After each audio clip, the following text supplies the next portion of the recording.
We have two more trades to discuss this evening, both minor league deals, but one involving four players between the Habs and the Pittsburgh Penguins. We'll get into all the details coming up next.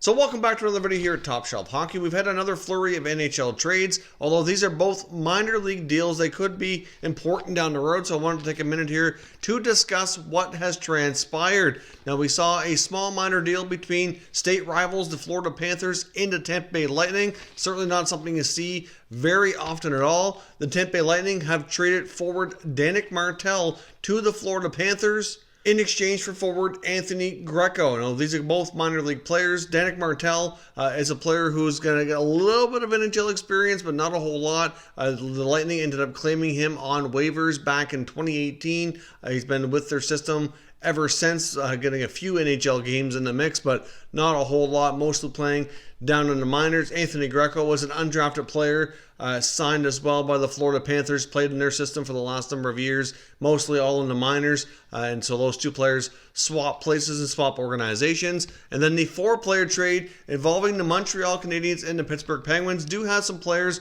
with a little bit more experience that very well could end up getting some NHL time with their new clubs. The Montreal Canadiens trade forwards Phil Varone and Riley Barber over to the Pittsburgh Penguins in exchange for Joseph Blandisi and forward Jacob Lucchini. Now, in Montreal's case, Phil Varone is a player who's got a fair bit of NHL experience. Off and on, he's played with multiple organizations, including the Buffalo Sabres, the Ottawa Senators, and the Philadelphia Flyers. He's also got a fair bit of AHL experience. He's had a lot of great AHL seasons, putting up some really solid production down there, but anytime he's had NHL opportunities, he really hasn't been able to stick, and he really has not been able to put up a lot of production. And this year, actually, in the American Hockey League, his numbers are down as well based on his games played. I assume he must have battled some injuries. But clearly Phil Varone's numbers are down a bit, not up to his usual AHL standards. This was his first season in the Montreal organization. Now, coming back to the Habs from the Penguins includes Joseph Blandisi, who's been getting a fair bit of NHL experience over the last number of years.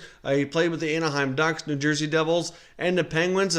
Certainly a very versatile player, can actually be a decent fourth line center at the NHL level, I think. And considering we're close to the trade deadline, I do think it's quite possible Montreal might end up moving a depth player like a Nate Thompson, for example. And if they do, Blandisi can certainly slide right into his slot in the forward group in that fourth line, I think anyway. Now, in Jacob Lucchini's case, he was a college free agent signed by the Penguins. This is his first full pro season. He did get a little bit of action at the end of last year after he signed with the Penguins at the American Hockey League. He's playing his first full year. His numbers weren't too bad, so the Habs might very well have a prospect there that might turn into something. It's just hard to say. He doesn't have a ton of pro experience as of yet, but he certainly completed his college career, signed with the Penguins. And I guess we will see what happens here. But of all these players, I think the main one who has the best shot at getting any NHL time would be Blandisi now with the Habs. Like I said, especially depending on what they end up doing at the trade deadline. If they move any players off their NHL roster,